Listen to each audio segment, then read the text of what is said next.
What's the most inaccurate thing your child was ever taught in school? So my 10-year-old son Alex came home one afternoon looking completely confused. He's usually bouncing off the walls about space and planets. The kid's been obsessed since he was 5. We've spent countless nights out in the backyard with his telescope, naming constellations, watching meteor showers. He even has a signed book from Chris Hadfield, the astronaut. He knows his space facts inside and out. But that day, Alex sat at the kitchen table and quietly said, "Mom, my teacher told me the Great Wall of China is visible from space, with the naked eye."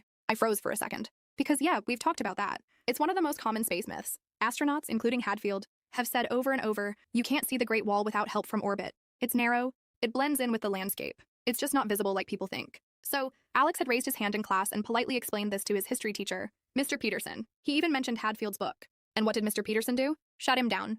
Told him, that's nonsense. It's in the textbook. I've been teaching this for 20 years. Your little astronaut book is wrong. Alex was crushed. The next day, he brought in his prized book to show the passage, hoping to clear things up. Instead, Mr. Peterson confiscated it. Worse, he made Alex stand in front of the class and repeat, the Great Wall of China is visible from space, 10 times. And as punishment, he gave him a 5-page essay on respecting a teacher's knowledge. When Alex came home, he was devastated. His signed book, gone. His confidence, shattered. Now I was furious. I emailed Mr. Peterson, politely explaining the actual facts, asking for the book back. His reply, I don't need space facts from a parent. The curriculum says it's visible, so that's what I teach. And the principal? She called it a minor factual dispute and didn't want to challenge a tenured teacher. Well, I wasn't about to let it go. See, one of my old college roommates works for NASA's education program. I told her what happened, and she was horrified. 3 days later, I walked into Alex's classroom with her. Dr. Sarah Chen, NASA education specialist. Mr. Peterson looked annoyed until I introduced her. Dr. Chen asked if she could speak to the class. And really, who's going to say no to NASA? She pulled up actual astronaut photos, videos, and quotes. She explained that contrary to popular belief, the Great Wall is extremely hard to see from space. Even astronauts need zoom lenses.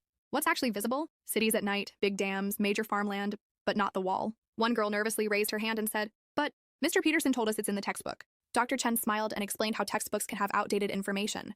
Then she held up their book and showed the publication date, 1985. By now, Mr. Peterson was visibly squirming. Then came the best part. The principal walked in just as Dr. Chen mentioned Alex's confiscated book. The principal shot Mr. Peterson a sharp look, and you guessed it, he reluctantly pulled the book out of his desk. Alex's face lit up when Dr. Chen not only handed it back, but added her own signature next to Chris Hadfield's. And just when you thought it couldn't get better, she surprised the class by connecting to a live video call with an astronaut on the ISS who confirmed everything. The following week, the school announced a full curriculum review. Mr. Peterson was signed up for a workshop on integrating current science into his teaching. Alex's class got invited to a special NASA virtual field trip. And that signed book? It's now on display in the school library alongside a note that says, never stop learning, even if you're the teacher.